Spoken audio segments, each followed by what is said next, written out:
Noored Kooli programmiga liitusin, siis ma ütlesin, et mind võib saata põhimõtteliselt ükskõik kuhu. Ja siis nad saatsid mind palale. Meil on koolis ligikaudu 90 õpilast.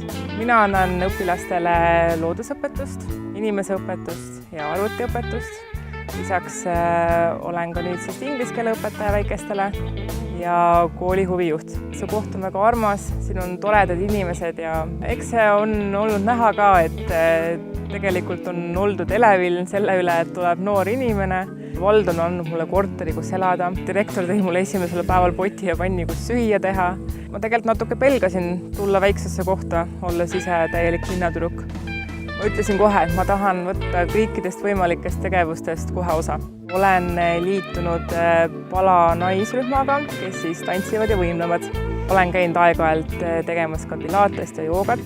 Ja hetkel ma koon omale rahvariideseelikut. Hakkasin ka ise looma erinevaid projekte, erinevaid tegevusi, sellepärast et vaja oli. Lastega me käisime näiteks rattamatkal.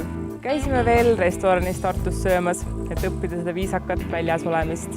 Käisime ka paintballi mängimas, et oleks aktiivset sellist võistlusmomenti, kus saab ka meeskonnatööd harjutada. Noored Kooli on andnud mulle tegelikult tohutu võimaluse. Ma olen leidnud omale töö ja elu, mis mulle tõesti meeldib. Ma olen palju julgemaks muutunud, ma olen avatum, julgen võtta vastutust ja ma olen leidnud omale selle mõtte, et kui midagi on vaja muuta, siis see on täiesti võimalik.